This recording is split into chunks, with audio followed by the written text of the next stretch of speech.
আসসালামু আলাইকুম। নতুন একটা ভিডিও নিয়ে হাজির হয়েছি। এই দেখেন আমার ছাদে কবুতরের আদার দিচ্ছে। এই দেখেন কিভাবে আদারগুলো খাচ্ছে এত সুন্দরভাবে।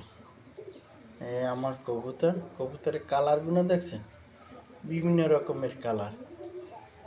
জালালি কবুতর আছে কালো রঙের কালার, সিরাজি কবুতর আছে, বাংলা কবুতর আছে। এই দেখেন বাংলা কবুতর এইটারে বলে। আর এই ছোটরা এগুলো হচ্ছে সিরাজি কবুতর, এদের চোখ হয় সাদা, ঠোঁট হয় ছোট। আর জালালি কবুতরের ওই দেখেন কালো রঙের, এটা অনেক বড় বড় হয়। আর এইগুলো হচ্ছে বাংলা কবুতর, এই দেখেন উড়ে গেছে। এই বলে আমার ভিডিওটি শেষ করছি। যারা যারা কবুতর পালেন, ভালো পরামর্শ থাকলে আমার এই কমেন্টের মাধ্যমে জানাইয়েন, ঠিক আছে, যে কীভাবে কবুতর পাললে আপনার কবুতরের লাভজনক হয়। এই বলে ভিডিওটি শেষ করছি। আসসালামু আলাইকুম গাইস। এই